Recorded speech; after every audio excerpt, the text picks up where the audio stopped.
Un grupo de exploradores que desapareció en las montañas europeas. Naves espaciales capaces de generar haces de luz visibles desde varias ciudades del noreste de Europa. Un ser extraterrestre que aterriza en la Tierra mostrándose a un grupo de niños. Estos misteriosos eventos, más allá de la cortina de hierro de la Unión Soviética, han generado dudas y preguntas sobre las intenciones de los extraterrestres, pero también nos hacen reflexionar sobre cuánto la mente humana y el poder de la imaginación pueden crear historias nuevas y convincentes solo para sentirse parte de una era. Extraterrestres en la Unión Soviética. Había una vez una nación que se extendía desde las grandes llanuras de Europa Central hasta las costas del Océano Pacífico. Un gigante llamado Unión Soviética, en donde una miríada de diferentes etnias y culturas, cientos de millones de personas vivían en una sociedad comunista. Allí nació el hijo de una revolución proletaria que acabó con la Rusia de los zares. En los albores del siglo XX, Rusia fue una gran potencia imperialista y nacionalista, no muy diferente de otras naciones europeas como Gran Bretaña, Francia, Alemania, Austria, Hungría e Italia, países que entre el siglo XIX y principios del XX sentaron las bases para el desarrollo de nuevas ideologías, tecnologías y esquemas sociales. Y así, en 1917, tuvo lugar la Revolución de Octubre, que dirigida por Vladimir Lenin, llevó al poder a los bolcheviques, estableciendo la primera sociedad comunista sobre la faz del planeta Tierra. No pasarían muchos años antes de que esto fuera una utopía socialista, transformada en un estado totalitario bajo el liderazgo de Joseph Stalin.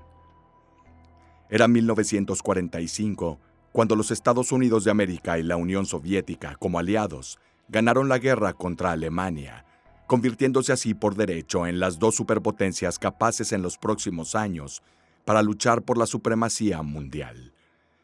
Los estadounidenses en este periodo fueron los portavoces de una ideología capitalista creciente y floreciente, que denotaba características exactamente opuestas a la ideología comunista.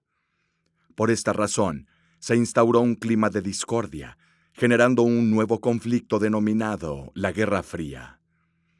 Esta nueva guerra se denominó fría porque nunca se crearon conflictos a gran escala. En cambio, generó una carrera estratégica para obtener el dominio ideológico y geopolítico sobre todo el mundo, a través del desarrollo y la carrera armamentista, el espacio y las nuevas tecnologías. A partir de aquí, sin embargo, la Unión Soviética instauró un clima de cierre hacia el mundo y a través de la mano dura de la dictadura, no solo las personas ya no podían salir de la línea imaginaria de las fronteras territoriales, sino también se guardaron secretos militares hasta la caída de la URSS en los años 90.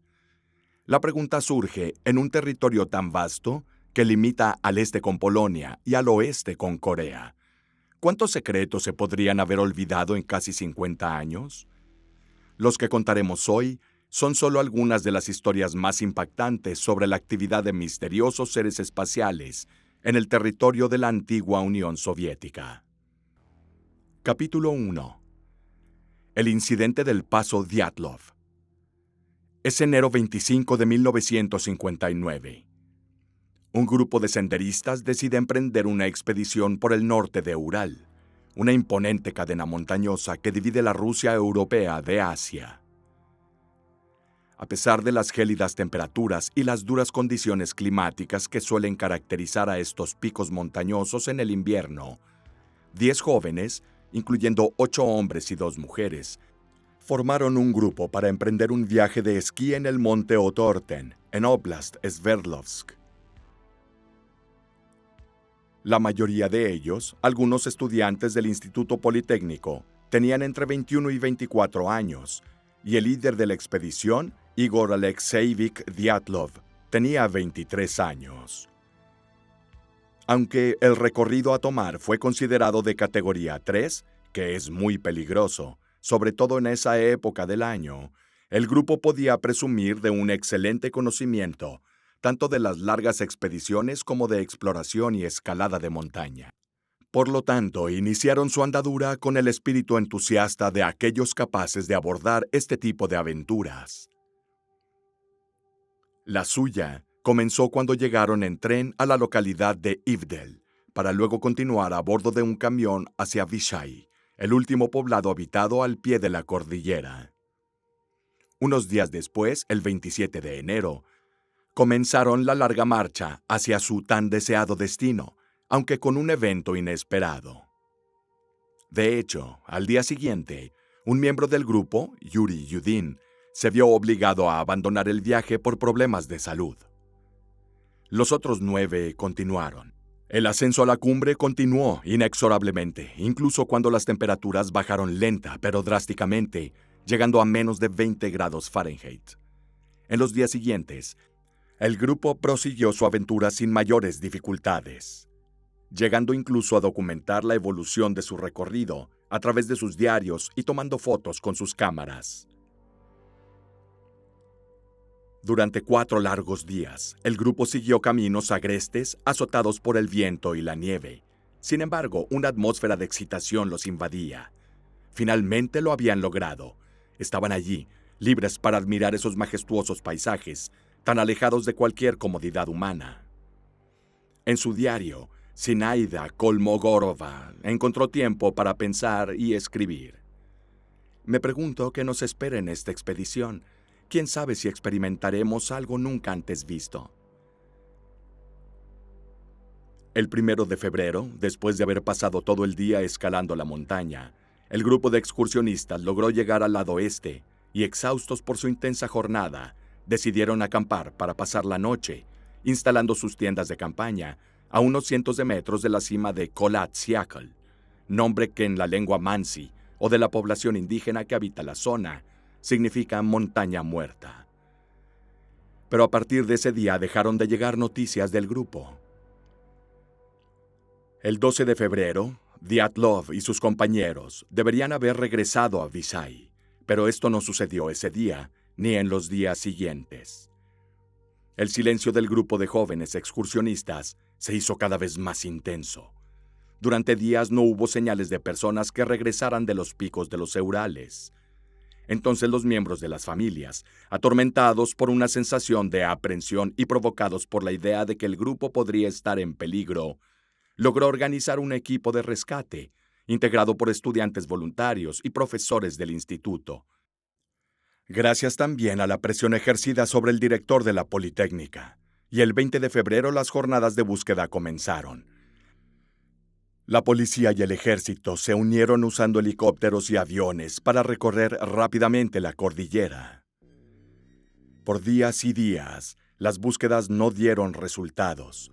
Parecía como si la montaña se hubiera tragado al grupo y, para empeorar las cosas, las continuas tormentas de nieve retrasaron las actividades de las búsquedas.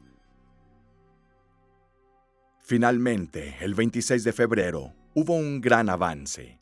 Los voluntarios finalmente lograron encontrar el campamento de la expedición. Con desánimo y una ligera sensación de consternación, lo que apareció ante sus ojos les hizo dudar inmediatamente que los jóvenes excursionistas todavía estuvieran vivos. Algo terrible había sucedido a lo largo de esa cordillera. Las tiendas estaban hechas trizas, algunas estaban en el suelo, otras desmanteladas de manera desordenada, además de estar cubiertas por una copiosa capa de nieve, mientras que los artículos personales y el equipo estaban inquietantemente en orden. Había ropa meticulosamente doblada y botas colocadas junto a los sacos de dormir, como si el grupo estuviera a punto de irse a dormir antes de desaparecer en el aire. Pero no había rastro de presencia humana. El aspecto más extraño que notaron más tarde los rescatistas fue que la tela de las tiendas parecía haber sido arrancada desde adentro, con cuchillos o un objeto punzante, como si el grupo hubiera sido sorprendido por algo o alguien que los había obligado a huir a toda prisa, en medio de la noche sin tomar las debidas precauciones para sobrevivir a una temperatura muy por debajo de 0. ¿Pero qué pudo haberlos hecho huir de esta manera? Como primera observación, los rescatistas asumieron una avalancha o un ataque de oso. Sin embargo, antes de responder esta pregunta con certeza, era necesario encontrar a los sobrevivientes o, en el peor de los casos, sus cuerpos. Se podía seguir una serie de huellas que salían desde las tiendas y conducían al bosque a poco más de 1 milla de distancia hacia el este, que luego desaparecieron en el aire después de 500 metros, como si el hombre o la mujer que los había dejado hubiera desaparecido de un momento a otro. Una patrulla continuó entonces la búsqueda precisamente hacia el noreste, y fue aquí en el límite con el bosque que encontraron los restos de una fogata, bajo un gran cedro y a solo unos pocos metros, los cadáveres de 2 de los excursionistas yacían bajo la nieve. Yuri Krivonishenko y Yuri Doroshenko, de 23 y 21 años respectivamente. Ambos estaban descalzos y vestidos solo con ropa interior. Habían tratado de encender un fuego para no morir congelados, pero desafortunadamente sus esfuerzos fueron en vano. El cedro también había sido dañado. Sus ramas estaban rotas y había sangre en la corteza. Esto llevó a la patrulla a pensar que los 2 excursionistas habían subido a toda prisa para protegerse de algo. ¿Pero de qué? Se necesitaron 2 largos meses de búsqueda antes de encontrar a los 7 excursionistas restantes. 3 del grupo fueron encontrados a unas millas de donde habían levantado sus tiendas la noche del 1 de febrero. Llevaban botas y chaquetas, pero nada para mantenerlos calientes en el extremo menos 22 grados. Todos fueron encontrados en la misma posición, acostados boca abajo con la cabeza mirando hacia el campamento. Finalmente, los últimos 4 fueron encontrados a 75 metros del campamento, bajo unos 3 metros de nieve. 3 tenían heridas mortales. El primero tenía el cráneo fracturado, mientras que los otros 2 tenían un gran número de costillas rotas, lo que provocó una hemorragia interna masiva que condujo a la muerte. Sin embargo, durante la autopsia, los médicos informaron que lesiones como esas solo podrían ser concebibles en caso de una caída, desde una gran altura o después de un accidente automovilístico, y dijeron que estas heridas fatales fueron infligidas mientras los excursionistas todavía vivían, pero las heridas no eran atribuibles a un posible ataque humano. Las extrañas anomalías no acaban aquí. 2 de los excursionistas fueron encontrados sin globos oculares, con una expresión de puro terror en sus rostros, mientras que a una de las chicas le faltaba por completo la lengua, como si se la hubieran amputado quirúrgicamente. El 4.º miembro del grupo fue encontrado más tarde con la nariz rota y el cuello extrañamente hinchado y deformado. Sin embargo, la autopsia confirmó que su muerte fue causada por hipotermia. Muertes violentas, aterradoras e inexplicables en la cima de un paso de montaña, que los indígenas llaman montaña muerta, como si esto no fuera suficiente para ser el escenario perfecto de una película de terror. Luego se agrega otro detalle a la historia, quizás lo más inquietante de todo. Algunas de las prendas encontradas en el campamento fueron analizadas por expertos y una cantidad anormal de radiación fue encontrada en la tela. Nadie pudo confirmar lo que realmente les sucedió a los 9 excursionistas, y en mayo de 1959, el equipo forense dio por terminadas las investigaciones, mientras el jefe informó lo siguiente. La causa de las muertes proviene de una fuerza desconocida que los excursionistas no pudieron vencer. En los próximos años, la historia de los 9 excursionistas se hizo famosa en toda la Unión Soviética y luego se extendió por todo el mundo tras la caída de la cortina de acero en 1990. El evento aterrador que ocurrió en la Montaña Muerta se hizo conocido por todos como el incidente del Paso Dyatlov. Pero la pregunta aún permanece, y el tema de discusión hoy es este. ¿Qué motivó al grupo a dejar sus tiendas de campaña y correr descalzos por la nieve, sin ropa de abrigo, con una temperatura de 20 grados bajo cero? Pero sobre todo, ¿por qué el daño de los órganos internos no coincidía con las heridas o las contusiones encontradas en la piel? ¿Y por qué sus ropas eran radiactivas? Hay varias teorías sobre esto que todavía se debaten hoy en día. La primera habla de una avalancha de hielo que golpeó sus tiendas y pudo haber causado algunas de sus heridas. Sin embargo, la pendiente sobre el campamento no era lo suficientemente empinada o alta para producir una avalancha destructiva capaz de causar tanto daño. Además, a partir de las fotografías tomadas por el equipo de búsqueda y rescate, Se muestra cómo el equipo del grupo quedó enterrado bajo una ligera capa de nieve, exactamente en el área donde los 9 habían levantado las tiendas. Si una avalancha los hubiera golpeado, los zapatos, los esquís y otro equipo habría sido arrastrado por la ola de nieve, o al menos enterrado bajo una enorme capa, que no sucedió. Otra teoría sugiere un ataque al grupo de excursionistas por parte de una tribu local de indígenas Mansi, pero no había razón para que los Mansi atacaran. Y para colmo, desacreditando esta teoría, está el hecho de que ninguno de los suministros o artículos fueron robados del lugar del incidente. Además, los 9 jóvenes excursionistas de la expedición de Dyatlov ciertamente no fueron los primeros en realizar excursiones en territorio Mansi. Decenas y decenas de grupos pasaron por esas áreas sin encontrar nunca problemas con las tribus Mansi. Una tercera teoría habla de una prueba militar en la zona. Nadie puede decir si se hizo intencional o accidentalmente. El hecho es que algunos creen que el ejército probó un arma experimental en el grupo, quizás un misil o un arma biológica. Esto explicaría el frenesí con el que el grupo abandonó el campamento y también podría explicar la alta cantidad de radiación encontrada en sus ropas. Sin embargo, ¿por qué el ejército haría tal cosa al probar un arma en un lugar no militar, cuando en toda la Unión Soviética había miles de kilómetros cuadrados de campos de tiro y bases militares? También hay detalles que hacen pensar más. Yuri, el joven que decidió abandonar la expedición por motivos de salud, afirmó que el grupo estaba en posesión de una particular esfera naranja de origen desconocido y que su piel, cuando fueron encontrados, estaba extrañamente bronceada y oscura. Sin olvidar las huellas que desaparecieron 500 metros al este del campamento.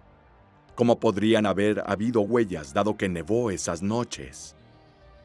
Casi parece que alguien regresó a ese lugar maldito para dejar pistas y solo borrar parcialmente algunas de ellas, probablemente para ocultar algo y confundir a los que estaban investigando.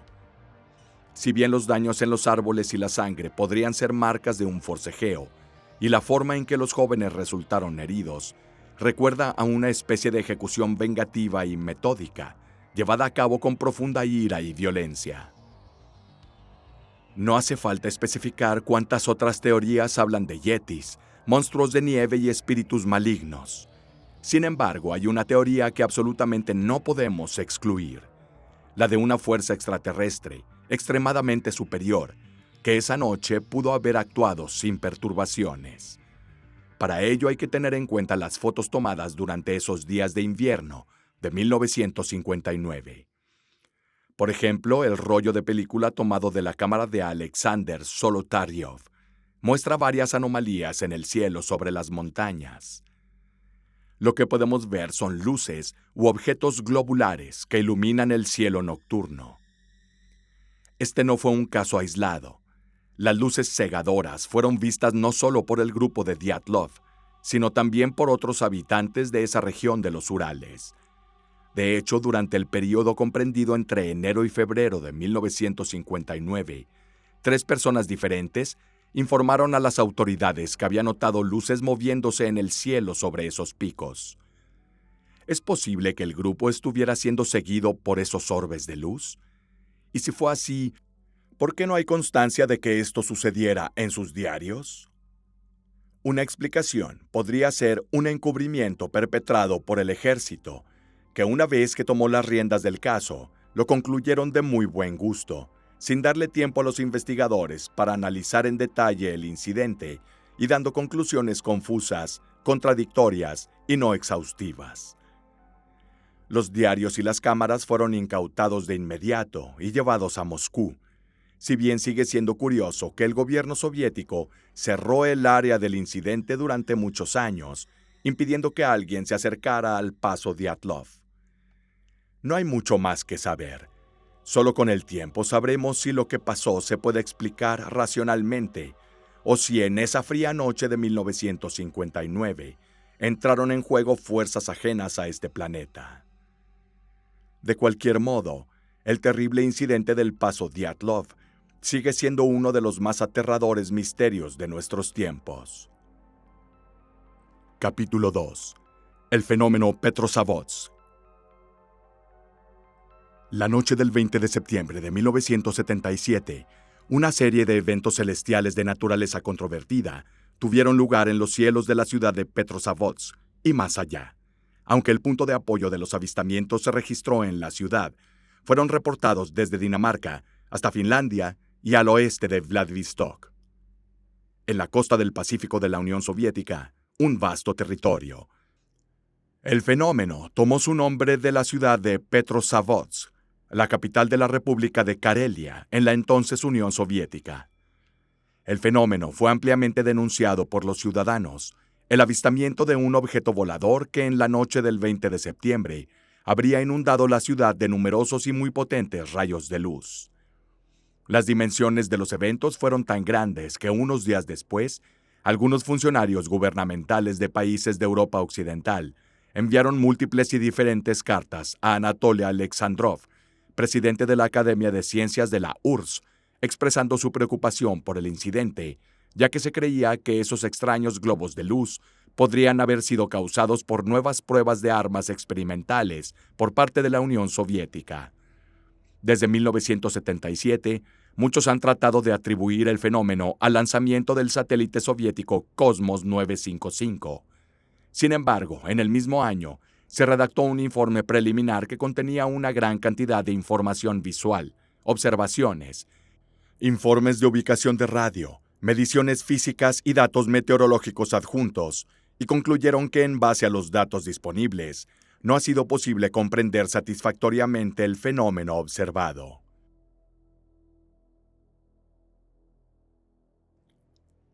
El caso del Petrozavodsk incluso contribuyó a la creación de un programa de investigación soviético para fenómenos OVNI llamado SETKA.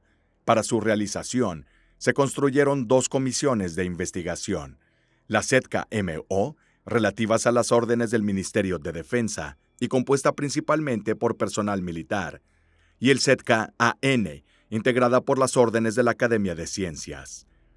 El primer grupo tuvo la tarea de estudiar los aspectos militares del problema, como la posible influencia de los ovnis en el mal funcionamiento de aparatos y sistemas, mientras que el segundo estudió los efectos científica y físicamente correlacionados de ovnis, tratando de comprender a fondo qué causas y qué consecuencias podrían haber provocado tales manifestaciones.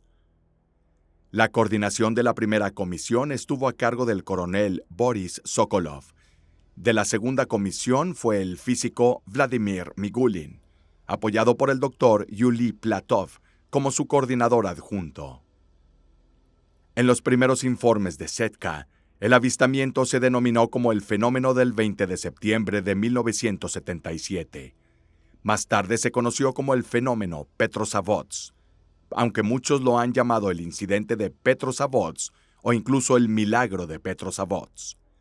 A partir de ese día, en la Unión Soviética, la frase objeto volador no identificado fue reemplazada por el término fenómeno anómalo, una definición ciertamente más genérica y menos intuitiva.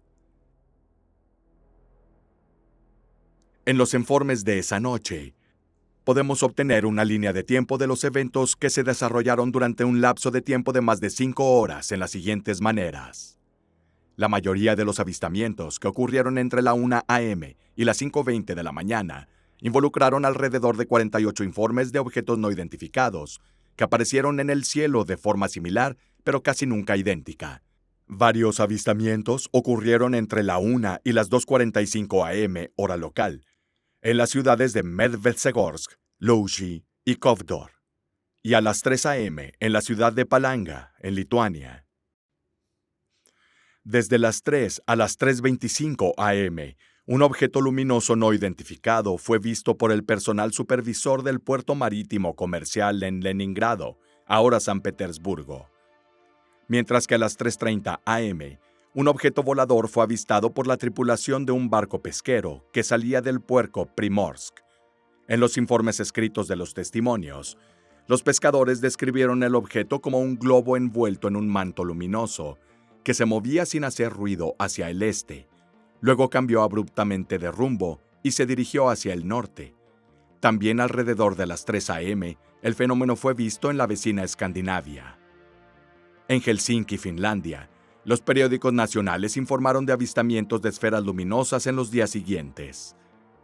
El objeto volador fue visto por muchos residentes del Capitolio esa noche, incluidos taxistas, policías y personal del aeropuerto. Además, el periódico Ilta-Sanomat también había informado de un avistamiento que tuvo lugar en los cielos de Copenhague, Dinamarca. El artículo informó las palabras de los pilotos de un avión de Finland Airlines que regresaban de Roma. Los dos hombres observaron una esfera luminosa siguiendo su ruta, solo para luego dispararse hacia el cielo. En San Petersburgo, en aquel entonces Leningrado, el avistamiento de un objeto no identificado fue informado por 3 empleados del turno de noche en el aeropuerto de Púlkovo, incluido el controlador de tráfico aéreo Boris Blugayev, quien a las 3:55 a.m. supuestamente vio un objeto parecido a una bola de fuego hacia el noreste y con un azimut de unos 10 grados. Boris lo describió como un objeto rodeado de un aura luminosa, que se expandía y contraía rítmicamente a través de una estructura intrincada, y agregó que el fenómeno observado no se parecía en nada a la aurora. Sin embargo, estos ovnis se rastrearon principalmente en varios lugares de la Unión Soviética, especialmente en el noroeste, causando preocupación entre los mandos superiores del Ejército Rojo. A través de la noche, cuerpos luminosos capaces de emitir rayos de luz o chorros eléctricos de formas extrañas fueron reportados flotando en silencio sobre las ciudades. Los cientos de testigos presenciales, incluyendo paramédicos, policías, marineros y estibadores, miembros del ejército y personal del aeropuerto, e incluso un astrónomo aficionado. Más informes llegaron de diferentes regiones a lo largo de esa noche, y así el 30 de diciembre de 1978, los investigadores soviéticos habían recopilado un total de 85 informes sobre el fenómeno de Petrozavodsk. Algunos de ellos procedían de importantes figuras de la sociedad soviética. En el asentamiento de Kurkijoki, un objeto volador luminoso atrajo la atención del ingeniero Alexander Novosilov, quien lo comparó en tamaño con una aeronave. Inicialmente, el hombre vio lo que pensó que era un meteorito, pero después de un tiempo, el objeto se detuvo y luego se movió hacia él de nuevo, aumentando de tamaño y adquiriendo una forma bien definida, similar a la de un dirigible. Según su descripción, el objeto estaba facetado y tenía puntos de luz en la parte delantera y trasera, mientras que los bordes brillaban con una luz blanca ligeramente más suave. Las facetas parecían ventanas iluminadas desde dentro y brillaban uniformemente con una luz blanca más tenue que los bordes. Se movía a una altura de 500 metros y tenía aproximadamente 100 metros de largo, con un diámetro estimado de entre 12 y 15 metros. El ingeniero también informó que el objeto se acercaba a su casa, y por la parte trasera lanzó una bola de luz que voló hacia el norte para aterrizar en el bosque cercano. El aterrizaje de esta bola de luz habría causado que apareciera un destello, que era tan brillante que era visible a través de los árboles. Otro relato detallado de un objeto no identificado fue proporcionado por el escritor y filósofo soviético Yuri Linik, quien observó el ovni en su casa de campo cerca de Namoyevo alrededor de las 3 a.m. a través de un telescopio amateur. Esto es lo que escribió sobre esa noche. El objeto, parecido a una lente rodeado por un tenue anillo translúcido, era del color de una amatista oscura, intensamente iluminada desde su interior. Los bordes del objeto tenían 16 boquillas como puntos que emitían haces de luz roja pulsante.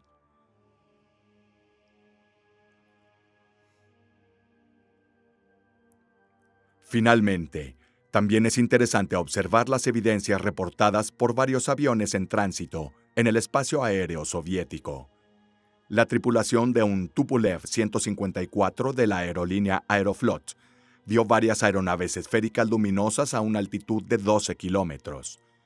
También fue observado durante media hora por el escritor georgiano Kuram Patshikidze y otros pasajeros en un avión que regresaba de Singapur a Moscú, a una altitud de unos 11 kilómetros, a eso de las 4:30 o 5 de la mañana.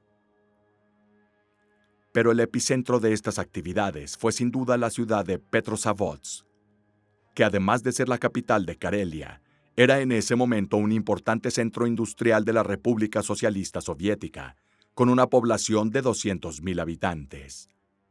El primer informe publicado sobre el fenómeno de Petrozavodsk fue escrito por el corresponsal de la Agencia de Información Soviética, TASS, para abreviar, Nikolai Milov, quien describió el objeto no identificado sobre la ciudad como una gran estrella que brilló en el cielo oscuro alrededor de las 4 a.m. hora local. Habría comenzado a enviar rayos de luz impulsivos a la Tierra, iluminando la ciudad como si fuera de día. Seguido el análisis preliminar y los testimonios de los ciudadanos, el profesor Milov, coordinador de Setka-AN, declaró que la estrella se estaba extendiendo por la ciudad. Tenía la forma de una medusa, que inundaba la ciudad con una multitud de finísimos rayos de luz, similar a una lluvia torrencial de energía. Milov también informó que unos minutos después del comienzo del fenómeno, un rayo luminiscente cesó y la medusa se habría convertido en un semicírculo luminoso, retomando su movimiento hacia el lago Onega. El objeto rodeado por una capa translúcida fue avistado inicialmente alrededor de las 4 a.m. en la parte noreste del cielo, moviéndose hacia la Osa Mayor, a un azimut de aproximadamente 40 grados. La luminosidad inicial observable desde el suelo era aparentemente comparable a la de Venus. El ángulo determinado por el expiloto y testigo presencial Víctor Barjatov tenía 240 grados y a medida que continuaba su ascenso, se expandía y palpitaba sin mostrar, sin embargo, una disminución del brillo. Según Barjatov, el objeto se movió lentamente durante unos 3 minutos y justo antes de detenerse en la ciudad, expulsó una nube brillante de forma ovalada. Intrigado por las declaraciones, Félix Siegel, un conocido investigador y profesor de cosmología en la Universidad de Moscú, también se interesó por el fenómeno y fue a Karelia a entrevistar al testigo Andrei Akimov. De las palabras del hombre, Siegel concluyó que el diámetro del fenómeno habría sido de unos 105 metros y que el objeto era de color rojo y emitía un brillo blanco azulado. Si bien la iluminación del área se comparó con la de una luna llena, la nube brillante luego desarrollaría una mancha oscura alrededor del núcleo central, que se expandió rápidamente. A medida que el brillo se desvanecía lentamente, el objeto se mantuvo sobre Petrozavodsk durante 5 minutos y luego se alejó a la velocidad angular de un avión de pasajeros. Finalmente, según Akimov, todo el fenómeno duró alrededor de 10 a 15 minutos. Tras la participación de Siegel, muchos otros comenzaron a interesarse por el fenómeno, especialmente en la comunidad científica, que sin embargo, cuestionó fuertemente la veracidad de estas teorías. Así que, en noviembre de 1977, la psicóloga clínica Yalinea Andreyeva evaluó la condición mental de 9 testigos presenciales y llegó a estas conclusiones. Uno puede estar seguro de la completa cordura de los testigos presenciales y de la veracidad de sus respuestas y testimonios. Además, varios estudios han encontrado un cierto impacto del fenómeno en el ambiente. Según Yuri Linik, después del 20 de septiembre de 1977, se produjo un aumento en la actividad biológica en las áreas donde se habían observado los objetos. En particular, reportó la floración temprana de rosas en su jardín y la segunda floración en un año de unas 10 especies de plantas herbáceas, que calificó de extraordinario. De hecho, para la latitud de Karelia, después del equinoccio de otoño, la floración de estas plantas es casi imposible. Luego subrayó la intensa presencia de algas Anchistrodesmus en las aguas del lago Uxosero, probablemente causadas por la radioactividad producida por el misterioso ovni.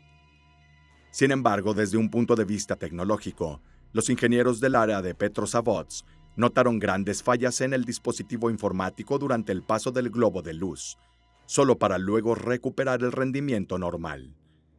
Si bien los objetos no identificados sobre los aeropuertos de Helsinki, Pulkovo y Peski nunca fueron detectados por el radar, pero el hecho más sorprendente es que los objetos ni siquiera fueron detectados por el sistema de defensa aéreo soviético. El análisis inicial del fenómeno fue realizado por el investigador del Instituto Astronómico de Sternberg, Lev Gindelis, utilizando varios testimonios y datos meteorológicos disponibles desde el 30 de septiembre de 1977. Escribió que el paso de un objeto a una altura razonablemente alta permite las observaciones simultáneas de todos los lugares informados. Son plausibles a una altitud de vuelo de aproximadamente 100 kilómetros o más. Gindelis señaló que en ese caso, las dimensiones lineales mínimas del objeto esférico luminoso deberían haber sido de aproximadamente 1 kilómetro, mientras que el diámetro del manto varias decenas de kilómetros. Teniendo en cuenta el lanzamiento del Cosmos 955 como posible causa, Gindelis describió varios obstáculos relacionados con esta hipótesis, como el movimiento hacia el este del objeto no identificado. El Cosmos 955 fue lanzado al noreste. Además, las dimensiones teóricas de los dos diferían.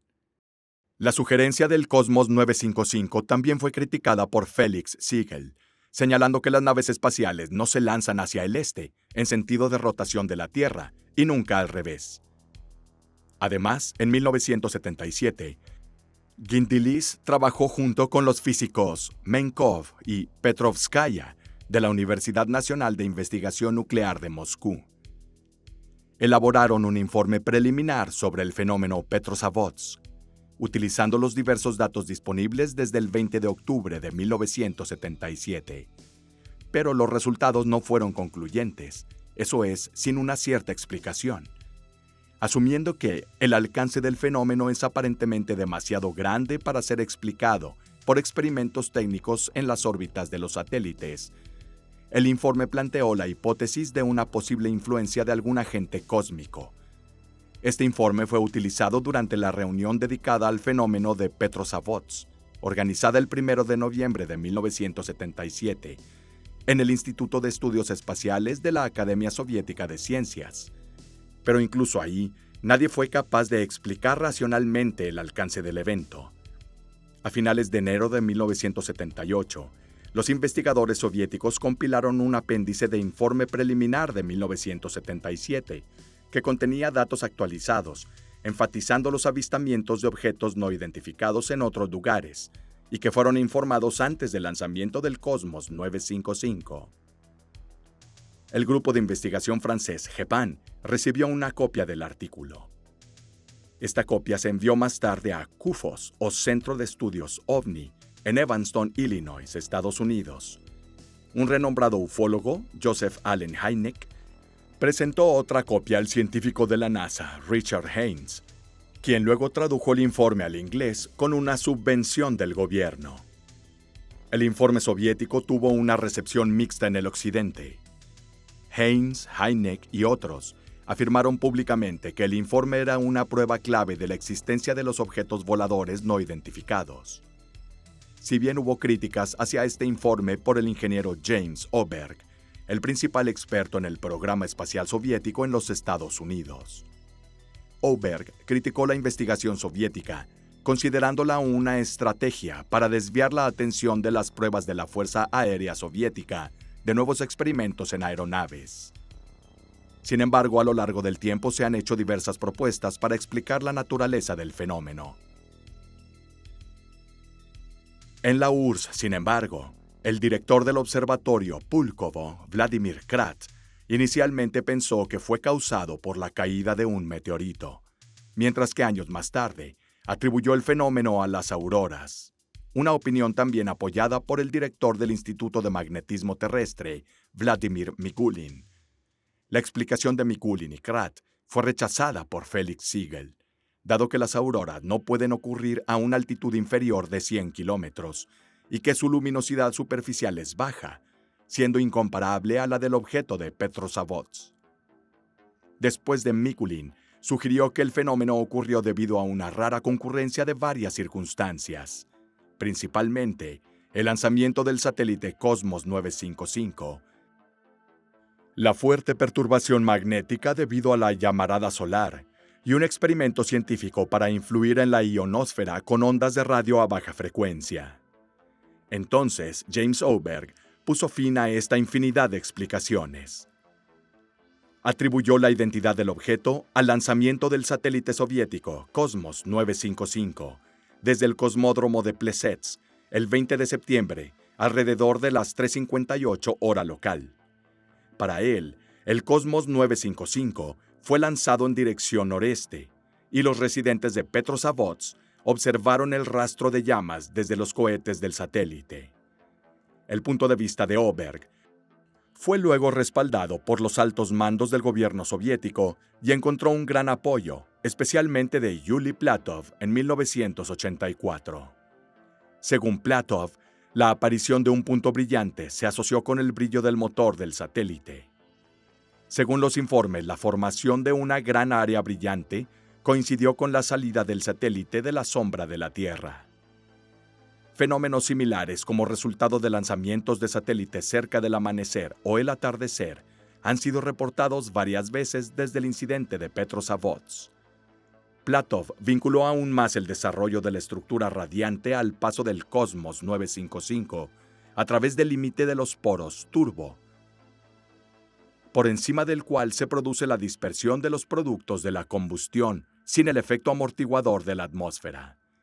En resumen, un espesamiento de los gases de escape de la aeronave que se acumularon a su alrededor cuando la propulsión se hizo más intensa.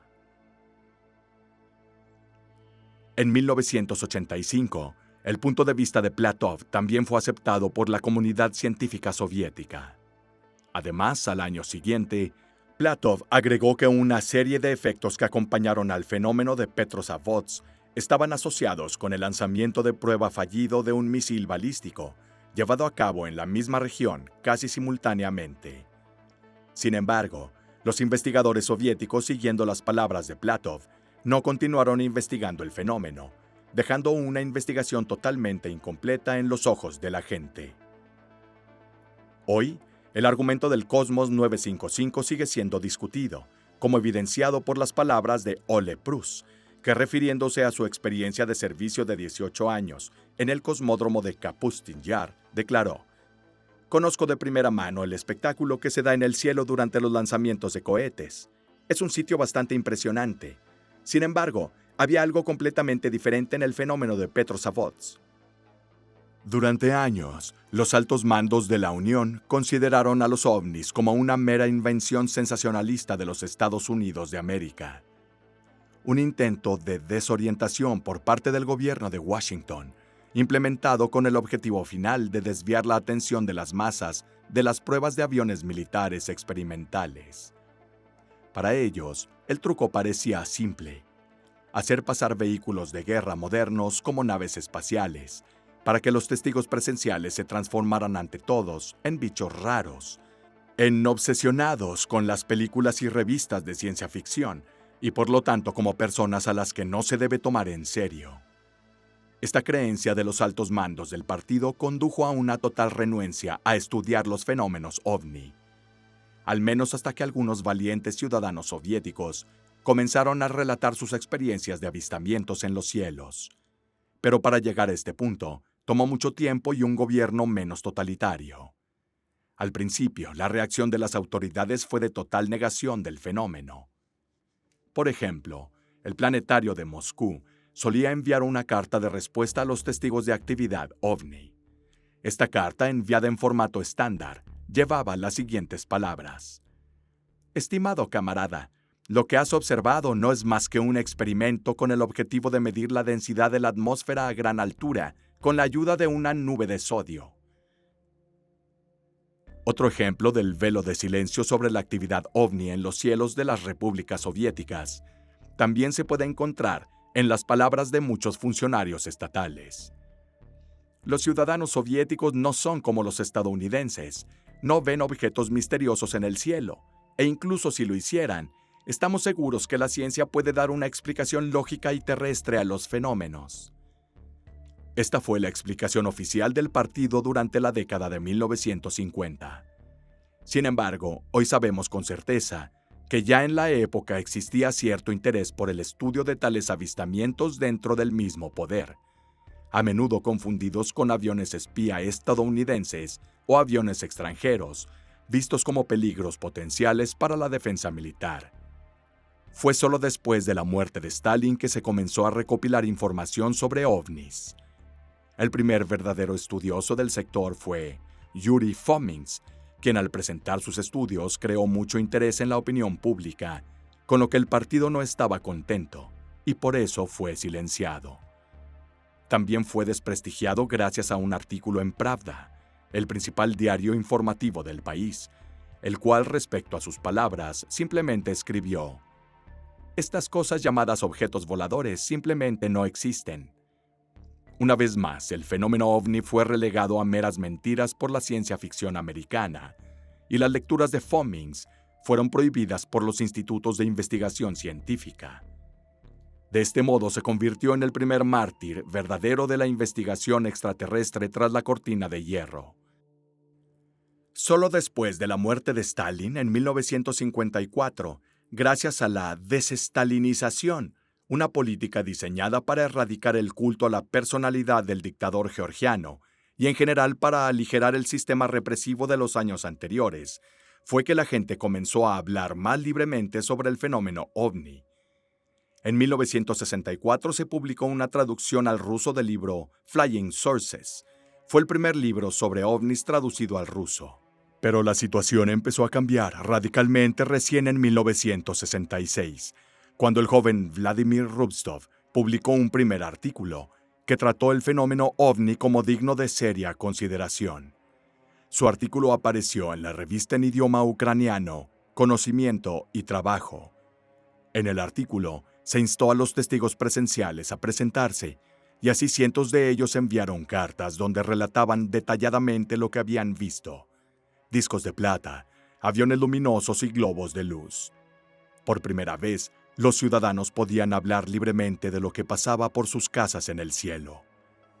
Algunas cartas incluso hablaron de avistamientos ocurridos a principios del siglo XX, que habían permanecido confinados a sus familias durante décadas, como simples anécdotas que los abuelos compartían con las familias frente a la chimenea.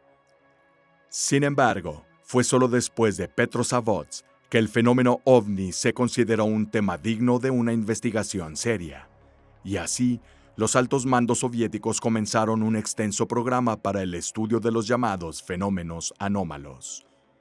Como mencionamos antes, el programa constaba de dos partes, una civil y otra militar.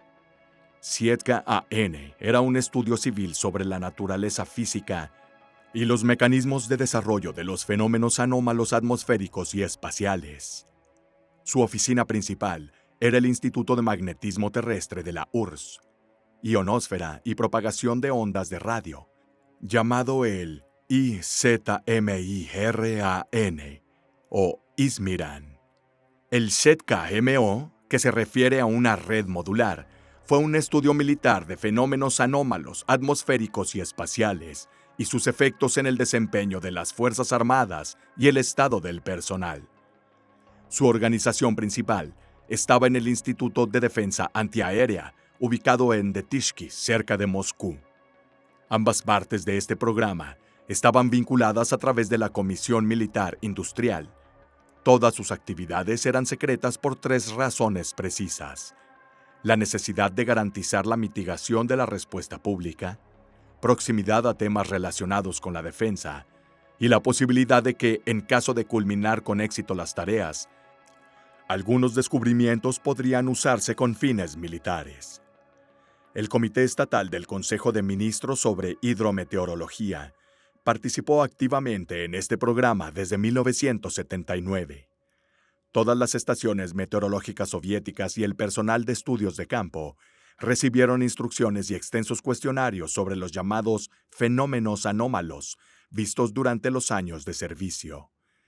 En 1980 se cambiaron las reglas gubernamentales de censura de ovnis, dando a SETCA un enorme poder sobre la opinión pública, ya que para entonces todos los artículos, libros y programas de televisión debían tener un sello de aprobación adicional de las autoridades de SETCA-AN.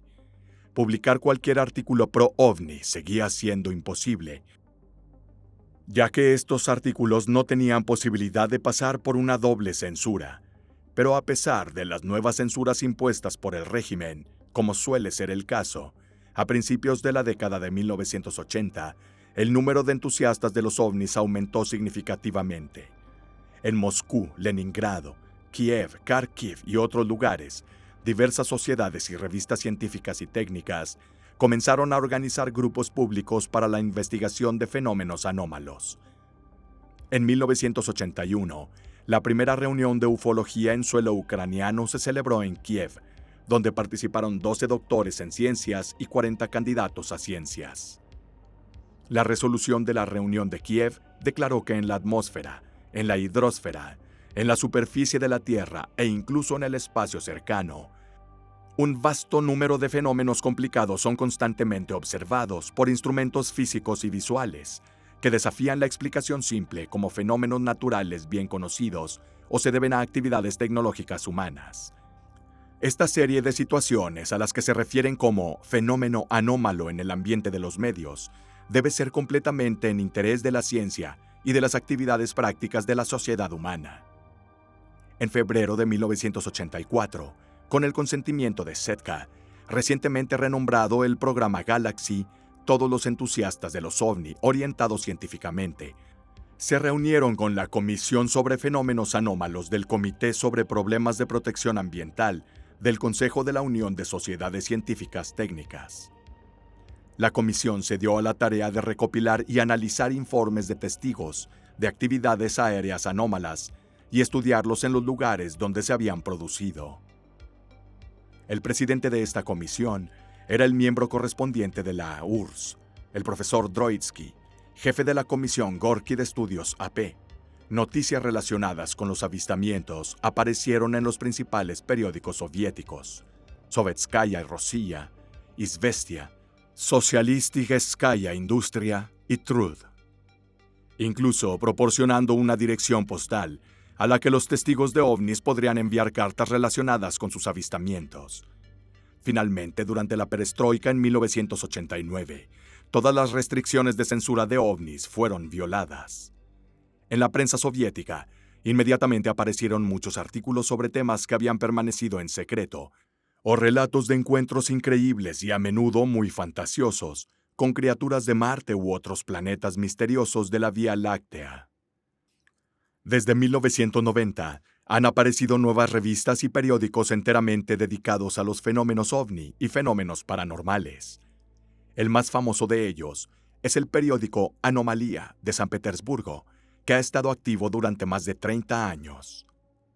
Aunque el primer gran programa soviético de investigación de ovnis se cerró en 1991, después del colapso de la URSS, el 25 de diciembre del mismo año, algunos participantes continuaron trabajando con informes de ovnis, aunque a un nivel bajo.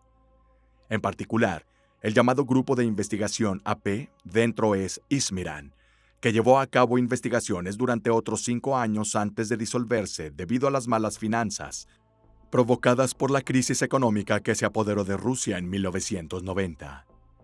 Todos los archivos ex-Sietka siguen intactos, pero llevan más de 20 años tirados en el sótano del Instituto de Izmiran.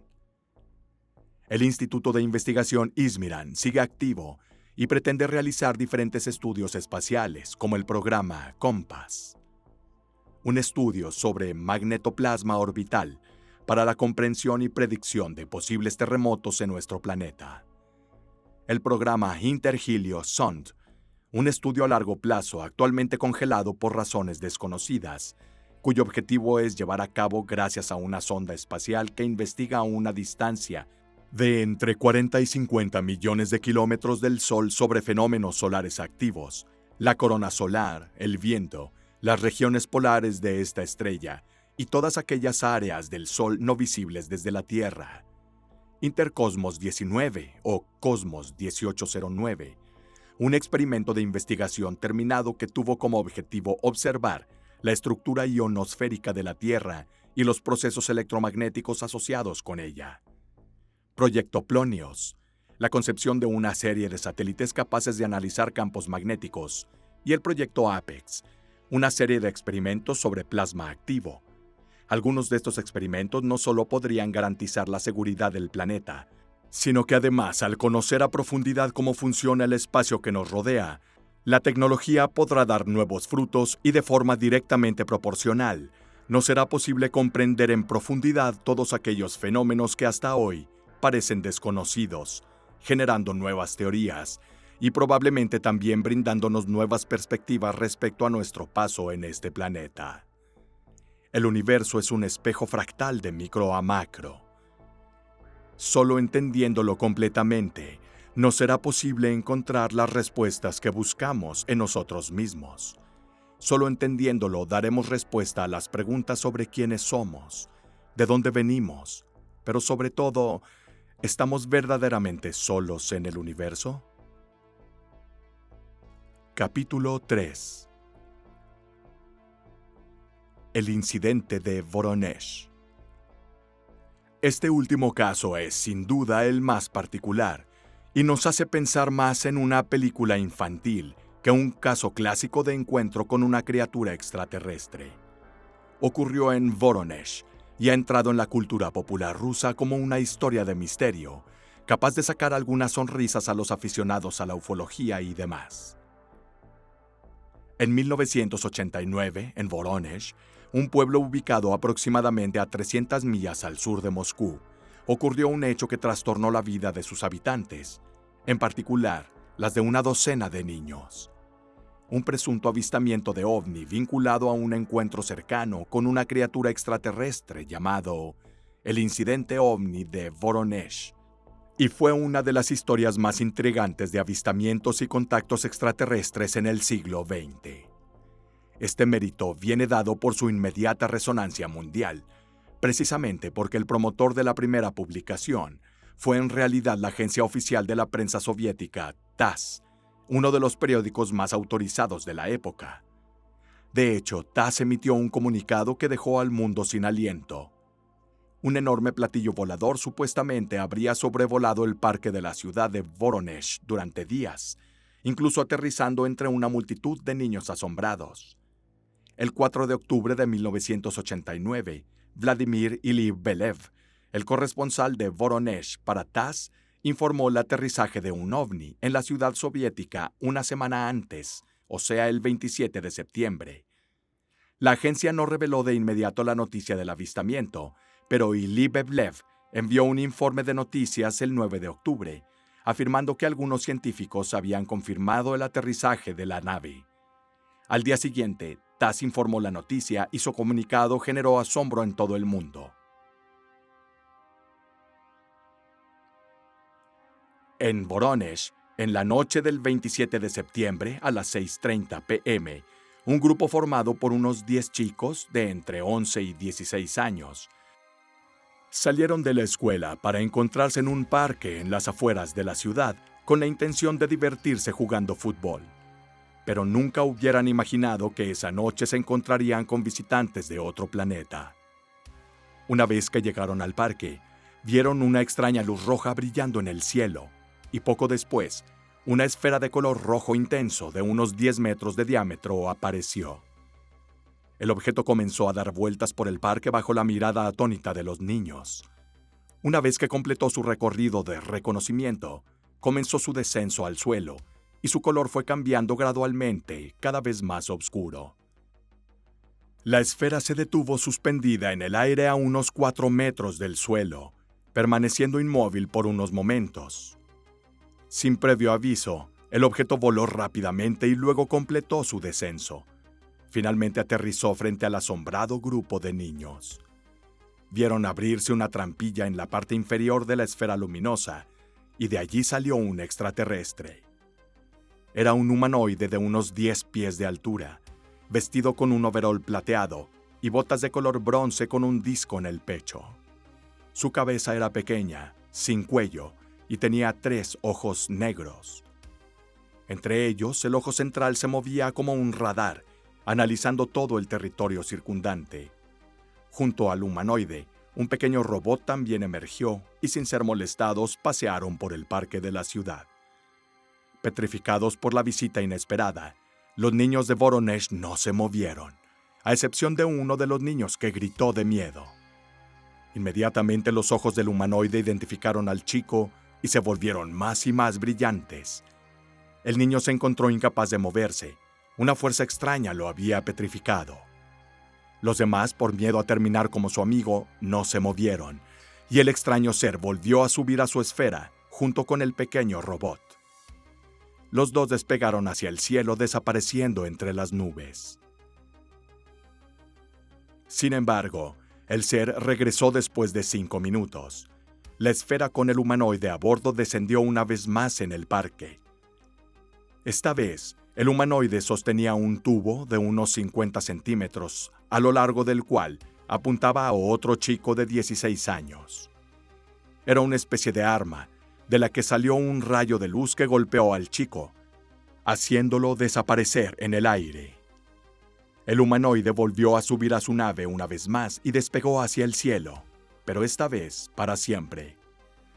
El pánico se extendió rápidamente entre los chicos, pero unos minutos después, el niño golpeado por el rayo reapareció en el mismo lugar del que había desaparecido, sin recordar absolutamente nada, mientras que el otro chico también recuperó rápidamente la capacidad de moverse. La noticia se extendió rápidamente por la ciudad, y después de enterarse del incidente, el jefe de TASS, Ilya Beblev, entrevistó a los chicos. Los periódicos solo revelaron los nombres de 3 chicos del grupo que estaban presentes ese día. Poco después se dieron a conocer los nombres de un gran número de testigos locales, incluido un grupo de adultos que esperaban el autobús en una parada cerca del parque. Todos los testimonios recogidos tanto del grupo de adolescentes como de los adultos tenían muchos puntos en común.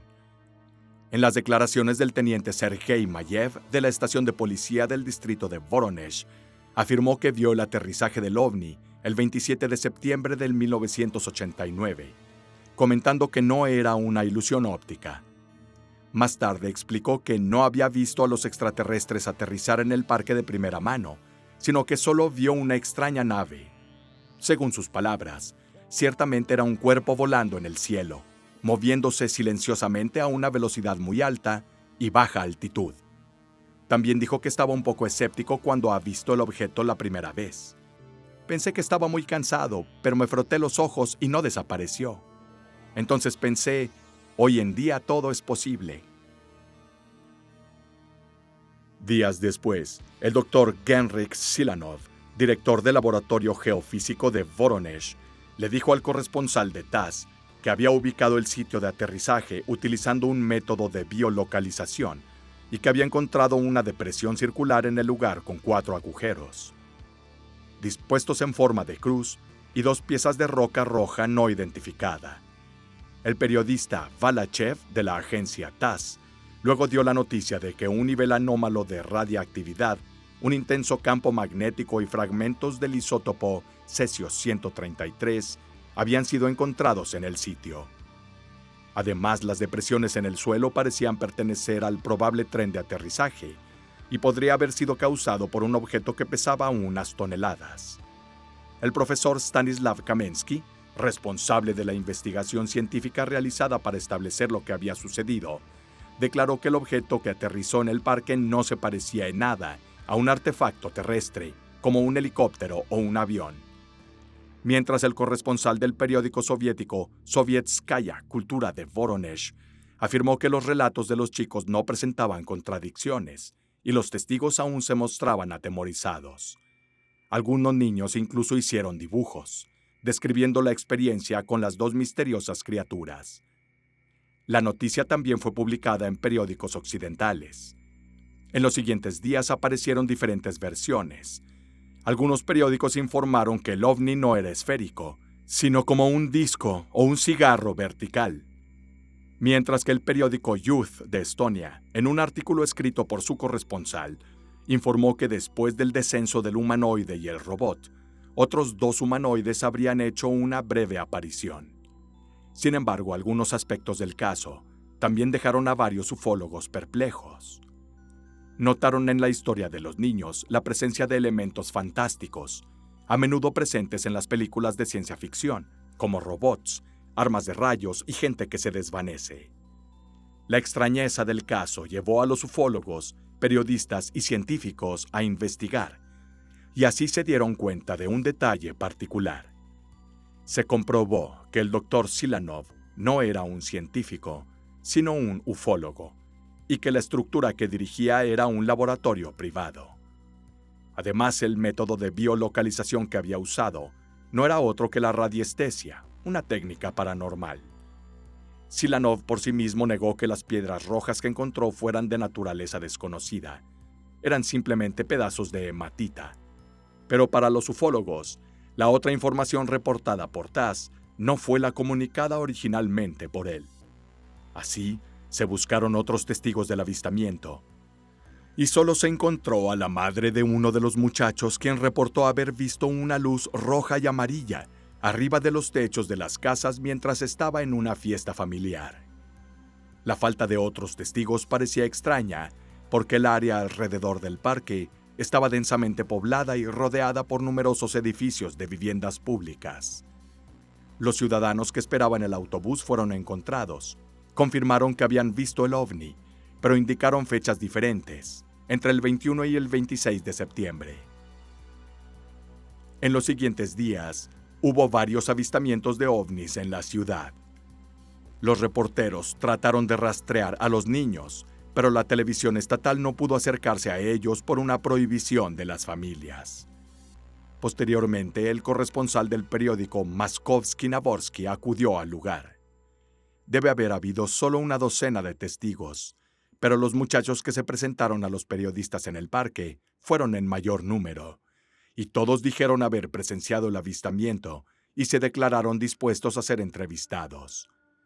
Taz fue objeto de muchas críticas y, aunque defendió su trabajo, admitió que pudo haber alguna exageración en su declaración. Por su parte, el periodista Liev Kievdent afirmó que era posible que algunos de los adultos hubieran agregado detalles a la historia de los chicos. La Comisión Científica de la Unión Soviética ordenó una investigación oficial para estudiar el caso.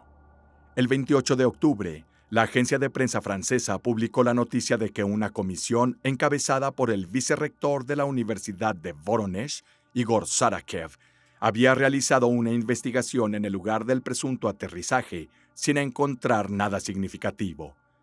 No hubo niveles anómalos de radiación, solo un ligero aumento que podría explicarse por el accidente de Chernobyl, que había ocurrido unos años antes. No se encontró ninguna anomalía magnética y las depresiones en el suelo no tenían características que pudieran sugerir el aterrizaje de un vehículo extraterrestre. En la práctica, los elementos que sustentaron el avistamiento se redujeron a los testimonios de los chicos, y esto llevó al ufólogo ruso Boris Shurinov para declarar que el caso de Voronezh se derrumbó como un castillo de naipes, y los periodistas que acudieron al lugar se encontraron cara a cara con niños ansiosos por ser entrevistados y listos para declararse como testigos. Shurinov luego explicó que el símbolo del planeta Umur, similar a la letra C del alfabeto cirílico, está presente en el dibujo de uno de los chicos, pero el niño nunca había estado presente con los demás en el momento del avistamiento. El niño reprodujo el símbolo visto en una foto que un habitante de Voronezh le había mostrado, que representaba un ovni avistado en 1967 en España. Sin embargo, los ufólogos rusos no sabían que la foto, con un análisis más profundo, resultó haber sido modificada. Incluso si el caso Voronezh sale reducido comparado con sus noticias iniciales, los ufólogos todavía encontraron que en 1989 numerosos avistamientos de ovnis fueron reportados en la Unión Soviética, incluyendo algunos aterrizajes seguidos de encuentros cercanos con humanoides. El incidente de Voronezh, a pesar de toda su extrañeza y el caos que generó en la ciudad, sigue siendo uno de los eventos de encuentro cercano más singulares y asombrosos que han ocurrido desde la posguerra, y así concluye nuestro viaje de exploración de fenómenos extraterrestres en el territorio de la URSS. Las tres historias que hemos contado demuestran la inmensidad de la actividad ufológica en la ex Unión Soviética, una tierra cuyos secretos y misterios aún hoy conocemos muy poco. En cualquier caso, en los archivos del Kremlin todavía hay miles de documentos clasificados, páginas y páginas de testimonios que, si alguna vez se revelaran, constituirían un Eldorado para los ufólogos y los entusiastas del sector.